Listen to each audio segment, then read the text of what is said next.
Hello dear students, આજે chapter number 5 ની શરૂઆત કરીશું, જેનું નામ છે ચુંબકત્વ અને દ્રવ્ય. વિદ્યાર્થી મિત્રો, આજના લેક્ચરની અંદર આપણે માત્ર ને માત્ર પ્રસ્તાવના વિશેનો અભ્યાસ કરીશું, એટલે કે આ ચેપ્ટરનું ઇન્ટ્રોડક્શન મેળવીશું. હવે ચુંબકત્વની વાત કરીએ તો ચુંબક, લો ચુંબક જે છે આપણા માટે નાનપણથી જ એક રમકડા તરીકે કામ કરે છે. નાનપણથી જ આપણે ચુંબક વડે ઘણી બધી રમતો રમેલા છીએ અને ઘણા બધા આકારના ચુંબકોથી આપણે પરિચિત છીએ. આ ઉપરાંત લગભગ ધોરણ 7 કે 8 ની અંદર સર્વપ્રથમ ચુંબકની માહિતી આપતો પ્રકરણ વિજ્ઞાનની અંદર હતો. તો આજે સર્વપ્રથમ ઇન્ટ્રોડક્શન મેળવીએ, જેની અંદર અમુક વસ્તુ એવી હશે જે તમે પહેલાથી જાણતા હશો અને અમુક વસ્તુ એવી હશે તે તમારા માટે નવી હશે. આ પ્રકરણની વાત કરીએ તો આ પ્રકરણની અંદર ચુંબકત્વનો ખ્યાલ મેળવીને ગજિયા ચુંબક અને સોલેનોઇડ વડે ઉદ્ભવતા ચુંબકીય ક્ષેત્ર, સોલેનોઇડનું ચુંબકત્વ અથવા ચુંબકીય ક્ષેત્ર બંને વચ્ચેની સરખામણી આપણે કરવાની છે.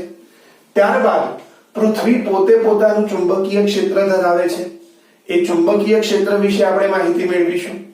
અને અંતની અંતમાં દ્રવ્યની વાત કરીએ તો આપણે ડાયામેગ્નેટિક પદાર્થો, પેરામેગ્નેટિક પદાર્થો અને ફેરોમેગ્નેટિક તથા ફેરીમેગ્નેટિક પદાર્થો વિશે ભણીશું.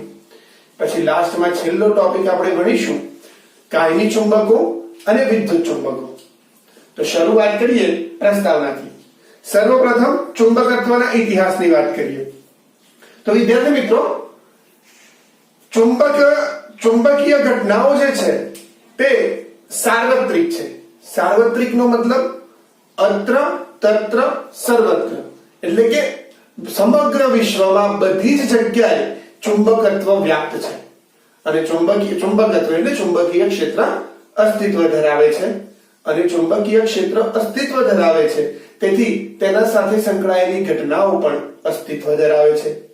જેમ કે વાત કરીએ પદાર્થનો નાનામાં નાનો એકમ એટલે કે પરમાણુ, તો આપણે લાસ્ટ લેક્ચરની અંદર જ ભણી ગયા, ઇલેક્ટ્રોન જ્યારે પરિભ્રમણ કરતો હોય તો પરિભ્રમણ કરતા ઇલેક્ટ્રોન સાથે મેગ્નેટિક મોમેન્ટ સંકળાયેલી હોય છે, એટલે કે તે ચુંબકીય ક્ષેત્ર ધરાવે છે.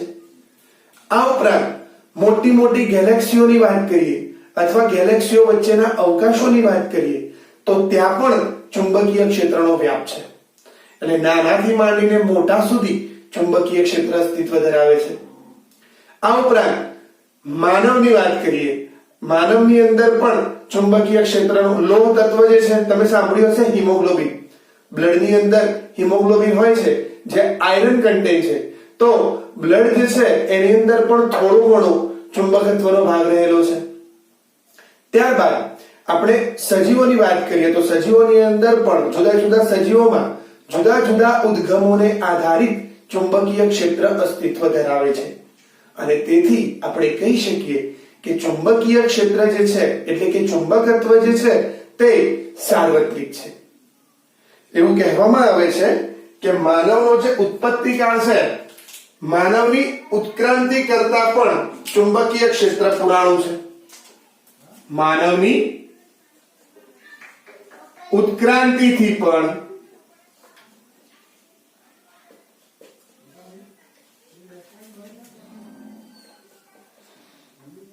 ચુંબકત્વ પુરાણું છે.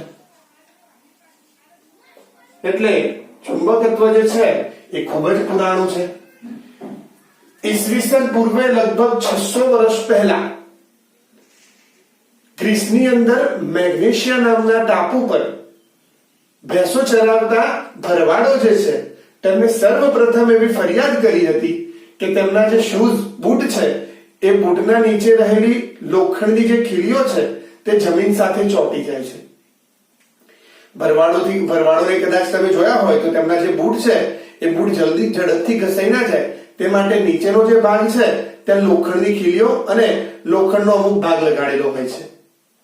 તો આ લોખંડની ખીલીઓ જે છે તે માટી સાથે ચોંટતી હતી અને માટી સાથે ચોંટે પરિણામે એનું વજન વધી જાય અને વજન વધવાને લીધે તેઓ ઝડપથી ચાલી શકે નહીં, એટલે કે એક જગ્યાએથી બીજી જગ્યાએ સ્થળાંતર કરી શકે નહીં.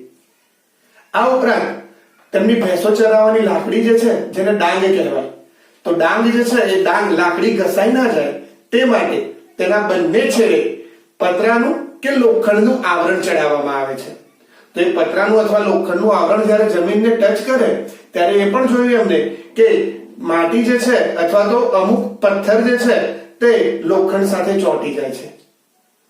આવો સર્વપ્રથમ ઉલ્લેખ તે ભરવાડોએ કર્યો હતો અને ગ્રીસની અંદર આવેલા મેગ્નેશિયા નામના ટાપુ પરથી તેને મેગ્નેટ તરીકે ઓળખવામાં આવે છે. તો મેગ્નેટ શબ્દ ક્યાંથી આવેલો છે? ગ્રીસની અંદર આવેલા મેગ્નેશિયા નામના ટાપુ પરથી મેગ્નેટ શબ્દ અસ્તિત્વમાં આવ્યો. મેગ્નેટ શબ્દ અસ્તિત્વમાં આવ્યો. વિદ્યાર્થી મિત્રો, તો આ જે વાત કરી મેં તે છે ચુંબકત્વનો ઇતિહાસ. હવે આગળ વાત કરીએ તો જૂના જમાનામાંથી ચુંબકીય ક્ષેત્ર અથવા ચુંબક જે છે તેનો દિશા દર્શાવવાનો ગુણધર્મ જાણીતો છે. ચુંબકનો દિશા દર્શાવવાનો ગુણધર્મ જાણીતો છે.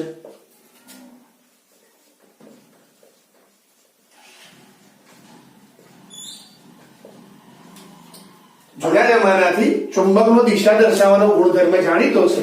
જેમ કે આપણે ભણી ગયા છીએ કે ગજિયા ચુંબકને અથવા તો ચુંબકત્વ ધરાવતા પાતળા સળિયાને મુક્ત રીતે પરિભ્રમણ કરી શકે તે રીતે સમક્ષિતિજ સમતલમાં દોરી વડે જો લટકાવવામાં આવે તો તે ઉત્તર દક્ષિણ દિશામાં સ્થિર થાય છે.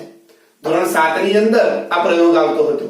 એક સ્ટેન્ડની વડે આપણે ગજિયા ચુંબકને દોરી વડે લટકાવતા હતા અને પછી તેને ભ્રમણ આપીને છોડી દેતા. તો એવું જોવા મળતું કે થોડી વાર છે ચુંબક ભ્રમણ કરીને થોડીક વાર પછી ઉત્તર દક્ષિણ દિશામાં સ્થિર થતો હતો. ચુંબકનો જે છેડો ઉત્તર દિશામાં સ્થિર થાય તેને ચુંબકીય ઉત્તર ધ્રુવ કહે છે અને જે દક્ષિણ દિશામાં સ્થિર થાય તેને ચુંબકીય દક્ષિણ ધ્રુવ કહે છે. આ ઉપરાંત પાતળા બુચ પર ચુંબકીય સોયને ફિટ કરીને તેને પાણીની અંદર મૂકવામાં આવે. શાંત પાણીની અંદર મૂકવામાં આવે તો ચુંબકીય સોય પણ તેવું જ વલણ દર્શાવે છે, એટલે કે તે ઉત્તર દક્ષિણ દિશામાં સ્થિર થાય છે. આ હકીકતનો ઉપયોગ સર્વપ્રથમ ચાઇનીઝ લોકોએ કરેલો હતો. ઈસવીસન પૂર્વે લગભગ 400 વર્ષ પહેલા ચાઇનીઝ લોકોએ આ હકીકતનો ઉપયોગ કરીને દરિયો ખેડવા માટે ચુંબકીય સોયનો ઉપયોગ કરેલો. આ ઉપરાંત ગોબીના રણમાંથી પસાર થતા વણજારાઓના જે કાફલાઓ છે તે કાફલાઓ પણ દિશા જાણવા માટે ચુંબકીય સોયનો ઉપયોગ કરતા હતા. તો આ દિશા દર્શાવવાનો જે ગુણધર્મ છે તે ગુણધર્મની મદદથી દિશા જાણવા માટે સર્વપ્રથમ ચાઇનીઝ લોકોએ ચુંબકીય સોયનો ઉપયોગ કરેલો. ચાઇનીઝ લોકોએ ચુંબકીય સોયનો ઉપયોગ કરેલો.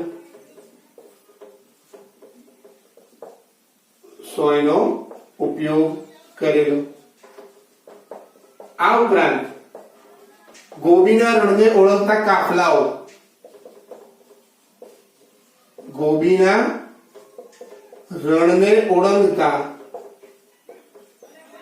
કાફલાઓ પણ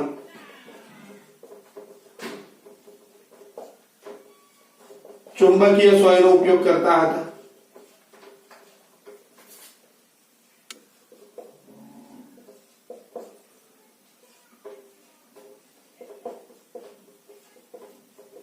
હવે ચાઇનીઝ ગ્રંથો એટલે કે ચાઇનીઝ લિટરેચરની અંદર એક એવી દંતકથા છે કે ચાઇનીઝ રાજા એક હુઆન ટી કરીને ચાઇનીઝ રાજા હતા. તેઓ યુદ્ધ જીતવા માટે આ ચુંબકીય ગુણધર્મ, ચુંબકનો જે દિશા દર્શાવવાનો ગુણધર્મ છે તેનો ઉપયોગ કર્યો હતો અને પોતાનું જે યુદ્ધ જીત્યા તે માટે તેમને તેમના કસબીઓ, જેમને અત્યારે આપણે એન્જિનિયર તરીકે ઓળખીએ છીએ, એ એન્જિનિયરોને જવાબદાર ગણાવ્યા હતા. તો આ એન્જિનિયરો એવું તો શું કર્યું હતું કે રાજાએ તેમને યુદ્ધ જીતવા માટે જવાબદાર ગણાવેલા. તો યુદ્ધ દરમિયાન આ જે કસબીઓ છે તેમને એક રથ તૈયાર કરેલો હતો અને રથની અંદર એક મૂર્તિ બનાવી હતી. એ મૂર્તિના હાથ ફેલાયેલા હતા કંઈક આ રીતે, અને એ મૂર્તિ જે છે એ મુક્ત રીતે ભ્રમણ કરી શકે તેવી હતી. તો રથ જેમ ચાલે તેમ મૂર્તિ એવી રીતે ભ્રમણ કરતી હતી કે મૂર્તિની જે આંગળી છે તે દક્ષિણ દિશા દર્શાવે, અને આ દિશાને આધારિત તેમને જે સૈનિકો છે તે સૈનિકોએ અન્ય સૈનિકો પર ધુમ્મસવાળા વાતાવરણની અંદર પણ દિશા સૂચનને આધારિત પાછળથી વાર કરેલો, અને તે રીતે તે લોકો યુદ્ધ જીત્યા હતા. આમ હુઆંગટીએ જે યુદ્ધ જીત્યું તેના માટે તેમણે કસબીઓને જવાબદાર ઠેરવેલા. તો તે આ ચુંબકનો જે દિશા દર્શાવવાનો ગુણધર્મ હતો તેનો ઉપયોગ કરીને તેમણે યુદ્ધ જીત્યું હતું. તો આ જે પાર્ટ છે તે તો ઇન્ટ્રોડક્ટરી પાર્ટ છે. આમાંથી કોઈ વસ્તુ થિયોરિટિકલ પૂછાતી નથી, પરંતુ આપણને ખ્યાલ હોવી જોઈએ ચુંબકત્વ શું છે અને તેના વિશેનો બેઝિક ખ્યાલ આપણી જોડે હોવો જોઈએ. હવે અગત્યની વસ્તુ જે છે તે હવે આવે છે ચુંબકત્વ વિશેના પાયાના ખ્યાલો. ચુંબકત્વના પાયાના ખ્યાલો જે આપણને યાદ હોવા જોઈએ. ચુંબકત્વના પાયાના ખ્યાલો. તો ચુંબકત્વ વિશેના જે પાયાના ખ્યાલો છે તે પાયાના ખ્યાલો આપણને યાદ હોવા જોઈએ. આ પાયાના ખ્યાલોમાં પહેલી જ વાત કરીએ તો પૃથ્વી પોતે એક ચુંબક તરીકે વર્તે છે. પૃથ્વી પોતાનું ચુંબકીય ક્ષેત્ર ધરાવે છે, અથવા તો એવું કહી શકાય કે પૃથ્વી પોતે એક ચુંબક તરીકે વર્તે છે. પૃથ્વી પોતાનું ચુંબકીય ક્ષેત્ર ધરાવે છે જેની દિશા ભૌગોલિક દક્ષિણથી ભૌગોલિક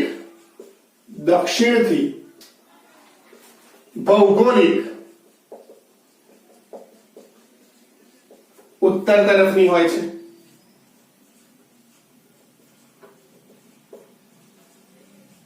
એટલે કે પૃથ્વી પોતે પોતાનું ચુંબકીય ક્ષેત્ર ધરાવે છે અને તેની દિશા ભૌગોલિક દક્ષિણથી ભૌગોલિક ઉત્તર દિશા તરફની હોય છે. બીજા મુદ્દાની વાત કરીએ તો જ્યારે ગજિયા ચુંબકને સમક્ષિતિજ સમતલમાં મુક્ત રીતે પરિભ્રમણ કરી શકે તેમ લટકાવતા સમક્ષિતિજ સમતલમાં મુક્ત રીતે પરિભ્રમણ કરી શકે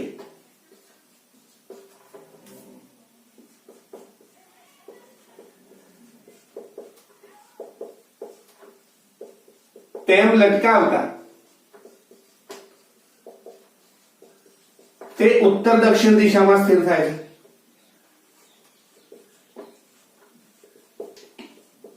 ઉત્તર દક્ષિણ દિશામાં સ્થિર થાય છે.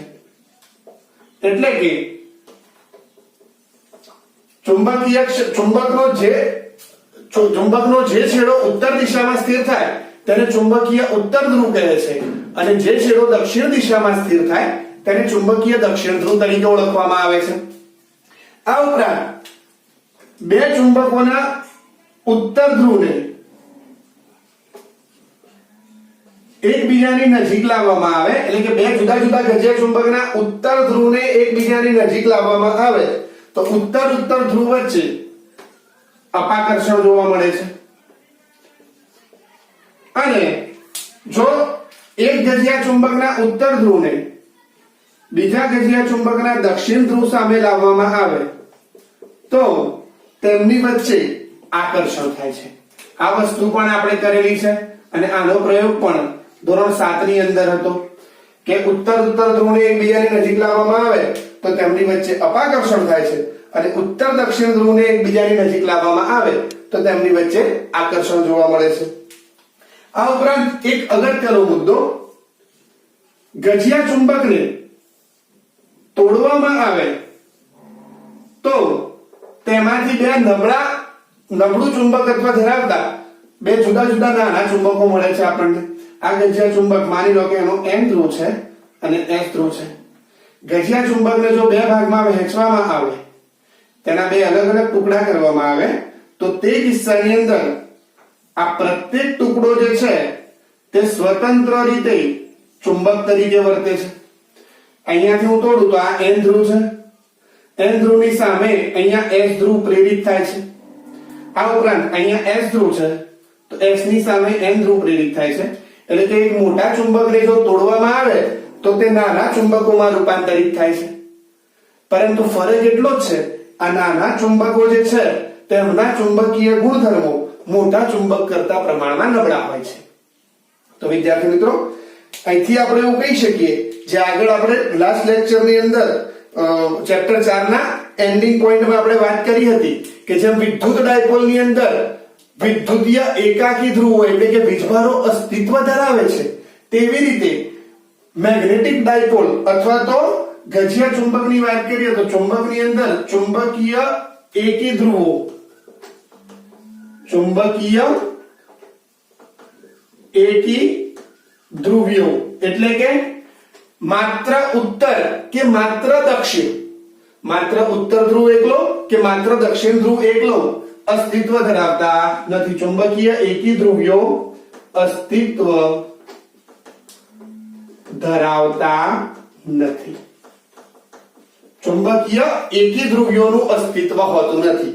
જેમ વિદ્યુત ડાયપોલના બે ટુકડા કરીએ તો ધન વીજભાર અને ઋણ વીજભાર અલગ અલગ થાય છે, તેમ મેગ્નેટના જો બે ટુકડા કરવામાં આવે તો એકલો ઉત્તર કે એકલા દક્ષિણ ધ્રુવને આપણે અલગ પાડી શકતા નથી. એટલે કે ચુંબકીય એકી ધ્રુવીઓ અસ્તિત્વ ધરાવતા નથી.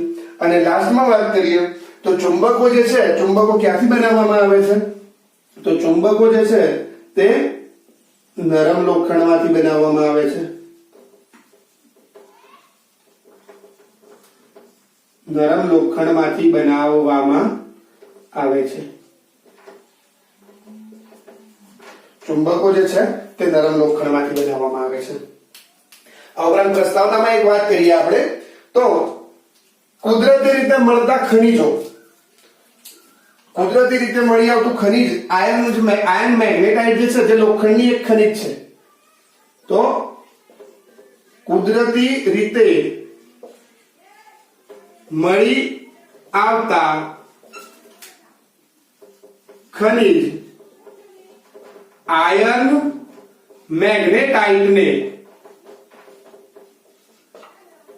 કુદરતી રીતે મળી આવતા ખનિજ આયર્ન મેગ્નેટાઇટને લોહ ચુંબક એટલે કે ચુંબકીય પથ્થર તરીકે ઓળખવામાં આવે છે. ચુંબકીય પથ્થર તરીકે ઓળખવામાં આવે છે. તો આયર્ન મેગ્નેટાઇટ લોખંડની ખનિજો તમે લગભગ 8મા 9મા ધોરણમાં પણ ભણ્યા છો. આ ઉપરાંત કેમિસ્ટ્રીની અંદર પણ ભણશો. Fe3O4 iron oxide iron magnetite છે. તો આયર્ન મેગ્નેટાઇટ એટલે કે ચૂનાનો પથ્થર, ચુંબકીય પથ્થર તરીકે આપણે ઓળખાવીએ છીએ તેને, જે લોખંડને પોતાની તરફ આકર્ષવાનો ગુણધર્મ ધરાવે છે. આ જે છે તે પ્રસ્તાવના અને ચુંબકત્વના પાયાના ખ્યાલો. વિદ્યાર્થી મિત્રો, ગજિયા ચુંબકની વાત કરીએ તો ગજિયા ચુંબક વિશેનો અભ્યાસ આપણે આગળના ધોરણોમાં કરી ચૂક્યા છીએ.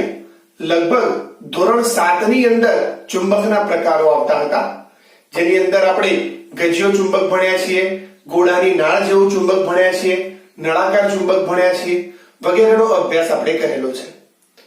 હવે ગજિયા ચુંબક પર જો કાચની પ્લેટ રાખવામાં આવે અને તે પ્લેટ પર લોખંડનો ભૂકો ભભરાવવામાં આવે તો થોડાક સમય બાદ આ લોખંડનો જે ભૂકો છે તે ચોક્કસ ભાત રચાય તે રીતે ગોઠવાય છે. તેની ગોઠવણી કેવા પ્રકારની છે તે અહીં આકૃતિમાં દર્શાવેલી છે. આ પ્રકારની ગોઠવણી થવા પાછળનું કારણ કયું છે? તો ગજિયા ચુંબકનું જે ચુંબકીય ક્ષેત્ર છે તે ચુંબકીય ક્ષેત્ર લોખંડના ભૂકાને ચોક્કસ ભાત રચાય તે રીતે ગોઠવે છે. આ ભાત જે છે તે ચુંબકીય ક્ષેત્ર રેખાઓ દર્શાવે છે. તો તેના આધારે આપણે એમ કહી શકીએ, જેમ વિદ્યુત ડાયપોલની અંદર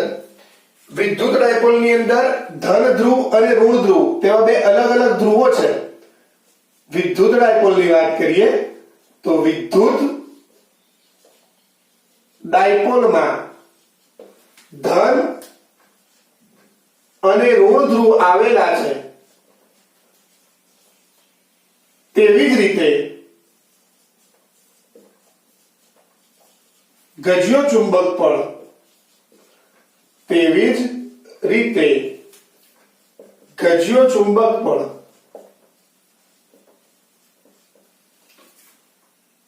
બે ધ્રુવો ધરાવે છે,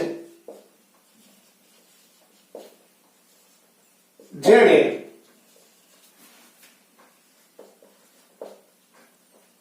ઉત્તર અને દક્ષિણ ધ્રુવ તરીકે ઓળખવામાં આવે છે.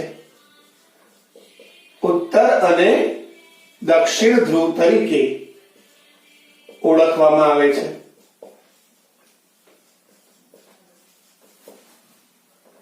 આમ અહીંયા આપણે જોયું તો વિદ્યુત ડાયપોલમાં જે રીતે ધન અને ઋણ વીજભાર બે અલગ અલગ ધ્રુવો છે, ધન ધ્રુવ અને ઋણ ધ્રુવ, તેવી જ રીતે ગજ્યા ચુંબકની અંદર પણ બે ધ્રુવો આવેલા છે, એક ઉત્તર ધ્રુવ તો બીજો દક્ષિણ ધ્રુવ. એનો મતલબ એમ કહી શકીએ કે ગજ્યો ચુંબક જે છે તેને આપણે ચુંબકીય ડાયપોલ કહી શકીએ. આમ ગજ્યો ચુંબક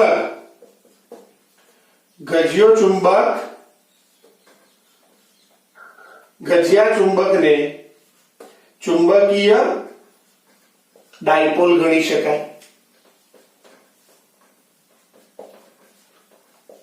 ગજ્યા ચુંબકને ચુંબકીય ડાયપોલ ગણી શકાય છે. વિદ્યાર્થી મિત્રો, હવે ગજ્યા ચુંબક વડે ઉદ્ભવતું ચુંબકીય ક્ષેત્ર અને તેની ક્ષેત્ર રેખાઓ જે છે તે ક્ષેત્ર રેખાઓ અહીંયા દર્શાવેલી છે.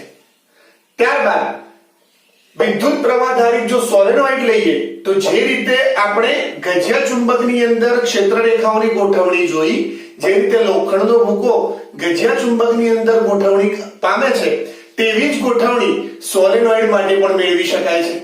આમ ગજ્યા ચુંબકની ચુંબકીય ક્ષેત્ર રેખાઓ અને સોલેનોઇડની ચુંબકીય ક્ષેત્ર રેખાઓ અહીંયા દર્શાવેલી છે. આ ઉપરાંત ચેપ્ટર 1 ની અંદર આપણે જે વિદ્યુત ડાયપોલ વડે ઉદ્ભવતું જે વિદ્યુત ક્ષેત્ર અને તેની ક્ષેત્ર રેખાઓની જે ગોઠવણી છે તે પણ અહીંયા દર્શાવેલી છે. હવે ગજ્યા ચુંબકને સાદી રીતે જો સમજવું હોય તો અહીંયા ધ્યાન રાખો. ગજ્યા ચુંબકની વાત કરીએ તો ગજ્યો ચુંબક એક આ રીતે રચના છે.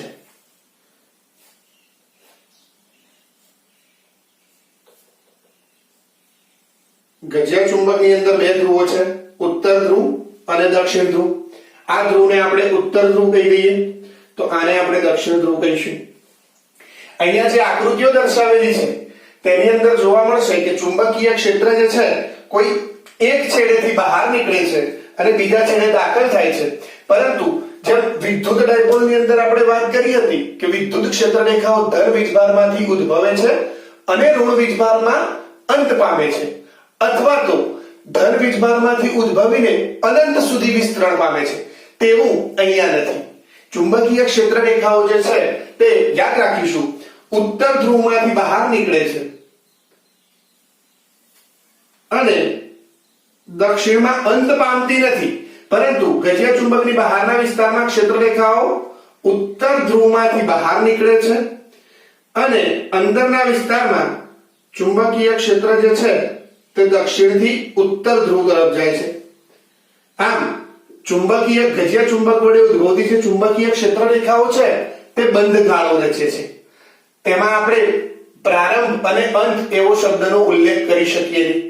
પરંતુ યાદ રાખવાનું કે ગજ્યા ચુંબકની બહારના વિસ્તારમાં ચુંબકીય ક્ષેત્ર રેખાઓ ઉત્તર ધ્રુવમાંથી બહાર અને દક્ષિણમાં અંદર પ્રવેશે છે અને અંદરના વિસ્તારમાં કોઈ પૂછે તો દક્ષિણથી ઉત્તર તરફ હોય છે. આમ ચુંબકીય ક્ષેત્ર રેખાઓ જે છે તે બંધ ગાળાઓ રચે છે. જ્યારે વિદ્યુત ક્ષેત્રના કિસ્સાની વાત કરીએ તો વિદ્યુત ક્ષેત્રની અંદર આપણે જોયું કે વિદ્યુત ક્ષેત્ર રેખાઓ બંધ ગાળા રચતી નથી. તેની અંદર વિદ્યુત ક્ષેત્ર રેખાઓ કોઈ ચોક્કસ ધ્રુવમાંથી ઉદ્ભવ પામે છે તો કોઈ ચોક્કસ ધ્રુવમાં અંત પણ પામે છે. તો વિદ્યુત ક્ષેત્ર રેખા અને ચુંબકીય ક્ષેત્ર રેખા તે બંને વચ્ચેનો એક તફાવત છે. કોઈ તમને પૂછે કે ગજ્યા ચુંબકની બહારના વિસ્તારમાં ચુંબકીય ક્ષેત્રની દિશા જણાવો તો ઉત્તરથી દક્ષિણ તરફ, અને અંદરના વિસ્તારમાં કોઈ પૂછે તો ગજિયા ચુંબકના અંદરના વિસ્તારમાં ચુંબકીય ક્ષેત્ર જે છે તે દક્ષિણથી ઉત્તર તરફ અહીંયા દેખાતું હશે. અંદરના વિસ્તારમાં ચુંબકીય ક્ષેત્ર જે છે તે દક્ષિણથી ઉત્તર તરફ હોય છે. આ છે ગજિયા ચુંબકની અક્ષ. તો અહીંયા જ્યારે આપણે આકૃતિઓ દર્શાવતા હોઈએ, આકૃતિઓ દોરતા હોઈએ, ગજિયા ચુંબક અને સોલેનોઇડ વડે ઉદ્ભવતું ચુંબકીય ક્ષેત્ર તેની આકૃતિઓ જ્યારે દોરતા હોઈએ ત્યારે આપણે કમ્પલસરી ચુંબકીય ક્ષેત્ર રેખાઓના બંધ ગાળાઓ દર્શાવવાના રહેશે. જ્યારે વિદ્યુત ડાયપોલની અંદર બંધ ગાળાઓ મળતા નથી. આ વસ્તુ આપણે યાદ રાખીશું. વિદ્યાર્થી મિત્રો, હવે તમને જે આકૃતિ આપેલી છે તેમાં ગજિયા ચુંબકની આકૃતિ કઈ આ રીતે આપેલી છે. આ રીતે ગજિયો ચુંબક વચ્ચેથી અક્ષ પસાર થાય છે. અહીંયા બધે ચુંબકીય ક્ષેત્ર રેખાઓ દર્શાવેલી છે અને અહીંયા બંધ ગાળાઓ દર્શાવેલા છે.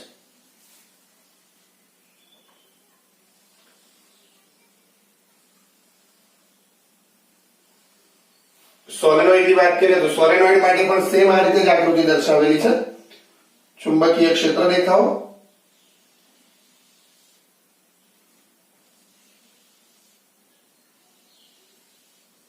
અને અહીંયા બંધ ગાળા હશે.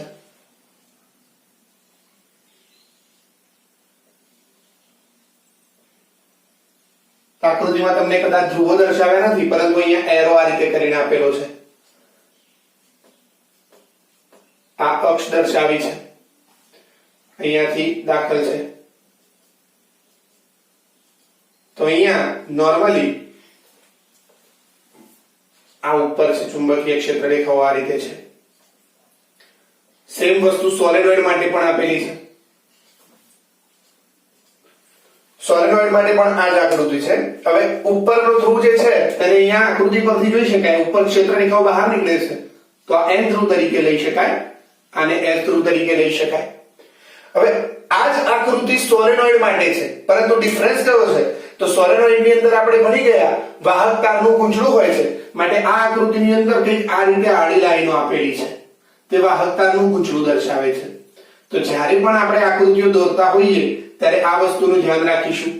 આ સોલેનોઇડ અને ગજિયા ચુંબકની ચુંબકીય ક્ષેત્ર રેખાઓની આકૃતિ કંઈક આ રીતે આપેલી છે. જ્યારે વિદ્યુત ડાયપોલની વાત કરીએ તો વિદ્યુત ડાયપોલ માટે કંઈક આ રીતે તમને આપેલું હશે. આ પ્લસ ક્યુ વીજભાર લઈ લો તો સામે માઇનસ ક્યુ વીજભાર. વિદ્યુત ક્ષેત્ર રેખાઓ ધનમાંથી ઉદ્ભવે છે અને ઋણમાં અંત પામે છે. તો વિદ્યુત ક્ષેત્ર રેખાઓ કંઈક આ રીતે દર્શાવી છે. ધનમાંથી ઋણ તરફ, ધનમાંથી ઋણ તરફ. આ બંધ ગાળો નથી, યાદ રાખજો. અહીંયા બધા એરો એક જ તરફ મળશે. આ રીતે છે.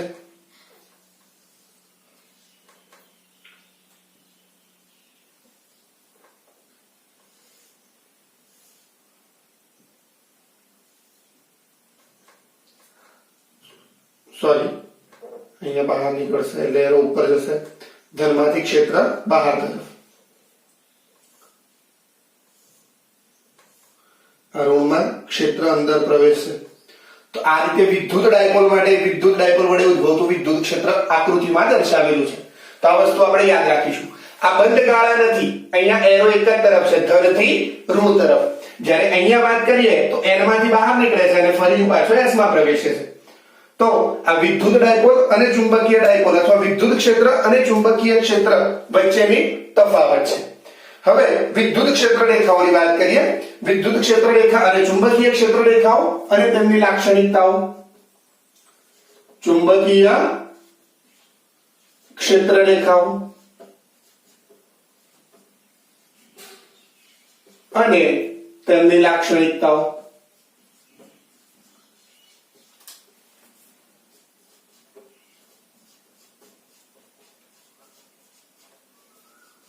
ચુંબકીય ક્ષેત્ર રેખાઓ અને તેમની લાક્ષણિકતાઓ. તો વિદ્યાર્થી મિત્રો, એક વસ્તુ યાદ રાખીશું. વિદ્યુત ક્ષેત્રની વાત હોય કે ચુંબકીય ક્ષેત્રની વાત હોય, બંને માટે ક્ષેત્ર જે છે તે વાસ્તવિક છે. ક્ષેત્રનું અસ્તિત્વ છે અને ક્ષેત્ર પોતે વાસ્તવિકતા છે એક પ્રકારની, પરંતુ ક્ષેત્ર રેખાઓ છે તે કલ્પના માત્ર છે. ક્ષેત્રને કેવી રીતે રજૂ કરવું તે દર્શાવીએ, ક્ષેત્રને આપણે પિક્ચોરિયલ ફોર્મમાં રજૂ કરવું હોય, એની ચિત્રાત્મક રજૂઆત કરવી હોય તો તે ચિત્રાત્મક રજૂઆત એટલે ક્ષેત્ર રેખા છે. પરંતુ આપણે નોર્મલ લાઈફમાં જોઈએ તો ક્યારે પણ એવો અનુભવ કરેલો નથી વાસ્તવિક રીતે કે ચુંબકની આસપાસ ચુંબકીય ક્ષેત્ર રેખાઓ આપણને દેખાતી હોય. ચુંબકીય ક્ષેત્ર રેખાઓનું અસ્તિત્વ નથી, ચુંબકીય ક્ષેત્રનું અસ્તિત્વ છે. અને એટલે જ કીધું કે ક્ષેત્ર છે તે વાસ્તવિક છે અને ક્ષેત્ર રેખા છે તે કાલ્પનિક છે. આમ ક્ષેત્ર રેખા જે છે તે ક્ષેત્રને રજૂ કરવાનું એક માધ્યમ છે. તો આ વસ્તુ હંમેશા યાદ રાખીશું. ક્ષેત્ર રેખા એટલે શું? તો ચુંબકીય ક્ષેત્ર રેખાઓ, જેમ વિદ્યુત ક્ષેત્રની વાત કરીએ તો વિદ્યુત ક્ષેત્ર રેખાઓ એ વિદ્યુત ક્ષેત્રની ચિત્રાત્મક રજૂઆત છે અથવા દર્શનીય રજૂઆત છે. અને કેવી રીતે જોઈ શકાય તેની રજૂઆત છે. તેવી જ રીતે ચુંબકીય ક્ષેત્ર રેખાઓ પણ ચુંબકીય ક્ષેત્ર રેખાઓ ચુંબકીય ક્ષેત્રની દર્શનીય અને આગવી રજૂઆત છે. દર્શનીય અને આગવી રજૂઆત છે. ચુંબકીય ક્ષેત્ર રેખાઓ એ દર્શનીય અને આગવી રજૂઆત છે, એટલે કે પિક્ચોરિયલ રિપ્રેઝન્ટેશન ઓફ મેગ્નેટિક ફિલ્ડ. તેને પિક્ચર સ્વરૂપે કેવી રીતે રજૂ કરી શકાય તે છે. હવે તેની લાક્ષણિકતાઓની વાત કરીએ તો વિદ્યુત ક્ષેત્ર રેખાઓની જે લાક્ષણિકતાઓ આપણે ભણી ચૂક્યા છીએ તેના જેવી જ લાક્ષણિકતાઓ છે. અહીંયા માત્ર 4 જ લાક્ષણિકતાઓ આપેલી છે જે આપણે યાદ રાખવાની છે. લાક્ષણિકતાઓની વાત કરીએ તો પ્રથમ લાક્ષણિકતા આપણે અહીંયા જોઈ ગયા છે આકૃતિમાં કે ચુંબકીય ક્ષેત્ર રેખાઓ જે છે તે બંધ ગાળા રચે છે. તો પહેલી વાત કરીએ બંધ ગાળા. ચુંબકીય ક્ષેત્ર રેખાઓ બંધ ગાળા રચે છે. વિદ્યુત ક્ષેત્ર રેખાઓના કિસ્સાથી તે વિપરીત છે. વિદ્યુત ક્ષેત્ર રેખાઓ બંધ ગાળા રચતી નથી, જ્યારે ચુંબકીય ક્ષેત્ર રેખાઓ બંધ ગાળા રચે છે. બીજા મુદ્દાની વાત કરીએ. પહેલી વાત છે કે બંધ ગાળા રચે છે અને બીજા મુદ્દાની અંદર ચુંબકીય ક્ષેત્ર રેખાને અથવા ક્ષેત્ર રેખાને કોઈ બિંદુએ દોરેલો સ્પર્શક, ક્ષેત્ર રેખાને કોઈ બિંદુએ દોરેલો સ્પર્શક તે બિંદુએ ચુંબકીય ક્ષેત્રની દિશા દર્શાવે છે. દિશા દર્શાવે છે એટલે કે ચુંબકીય ક્ષેત્ર રેખાને કોઈ બિંદુએ જો સ્પર્શક દોરવામાં આવે તો તે સ્પર્શક જે તે બિંદુ આગળ ચુંબકીય ક્ષેત્રની દિશા દર્શાવે છે. આ ઉપરાંત એક અગત્યનો મુદ્દો છે કે એકમ ક્ષેત્રફળવાળી સપાટીમાંથી એકમ ક્ષેત્રફળ વાળી સપાટીમાંથી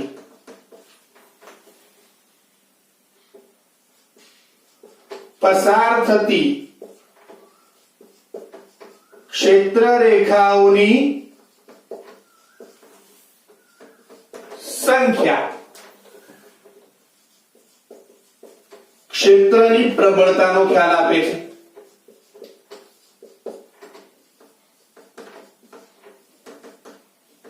આ વળી શું છે? કોઈ ક્ષેત્રફળ એકમ ક્ષેત્રફળ ધરાવતી એટલે એકમ ક્ષેત્રફળમાંથી કેટલીક ક્ષેત્ર રેખાઓ પસાર થાય છે તે ક્ષેત્ર રેખાઓ ચુંબકીય ક્ષેત્ર, જેમ વિદ્યુત ક્ષેત્રમાં કીધું હતું તેમજ ક્ષેત્રની પ્રબળતાનો ખ્યાલ આપે છે. એનો મતલબ શું થાય?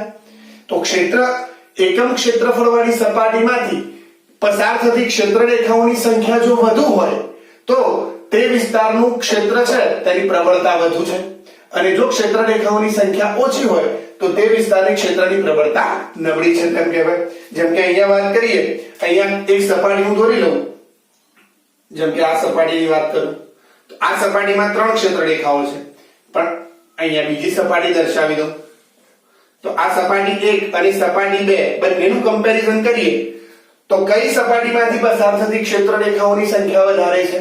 તો સપાટી 2 ની વાત કરીએ તો સપાટી 2 માંથી પસાર થતી ક્ષેત્ર રેખાઓની સંખ્યા વધારે છે, જ્યારે સપાટી 1 માંથી ઓછી ક્ષેત્ર રેખાઓ પસાર થાય છે.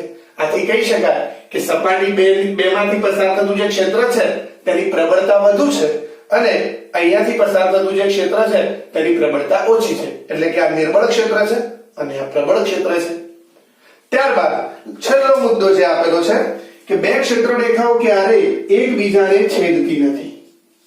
આ વિદ્યુત ક્ષેત્રના કિસ્સામાં પણ આપણે જોયું હતું કે ક્ષેત્ર રેખાઓ ક્યારેય એકબીજાને છેદતી નથી. શા માટે છેદતી નથી? તો ઉદાહરણ લઈ લઈએ. માની લો કે એક ક્ષેત્ર રેખા આ રીતે દર્શાવી છે આપણે, અને બીજી ક્ષેત્ર રેખા કોઈ આ રીતે છે. આ બંને ક્ષેત્ર રેખાઓ એકબીજાને આ P બિંદુ આગળ છેદે છે. હવે હાલ બીજા મુદ્દામાં જ આપણે જોયું ક્ષેત્ર રેખાને કોઈ બિંદુએ દોરેલો સ્પર્શક તે બિંદુએ ક્ષેત્રની દિશા દર્શાવે છે. તો આ P બિંદુ આગળ વાત કરું તો P બિંદુ આગળ પ્રથમ ક્ષેત્ર રેખા આ દિશામાં છે, તો તેનો જો હું સ્પર્શક દોરું તો આના માટે જે સ્પર્શક છે તે આ દિશામાં થશે, એટલે કે આ એક માટે ચુંબકીય ક્ષેત્ર આ દિશામાં જશે. બે ની વાત કરું તો બે માટે P બિંદુ અહીંયા છે, હવે બે ની દિશા આમ છે તો તેના માટે સ્પર્શક જે છે એ આમ થશે. એનો મતલબ અહીંયા એક જ બિંદુ આગળ ચુંબકીય ક્ષેત્રને અલગ અલગ દિશાઓ છે તેવું છે. જો બે ક્ષેત્ર રેખાઓ એકબીજાને છેદતી હોય તો એક જ બિંદુ આગળ ચુંબકીય ક્ષેત્રને બે અલગ અલગ દિશાઓ હોય, પણ તેવું શક્ય નથી. અને તેથી આપણે કહી શકીએ કે ક્ષેત્ર રેખાઓ ક્યારેય એકબીજાને છેદતી નથી.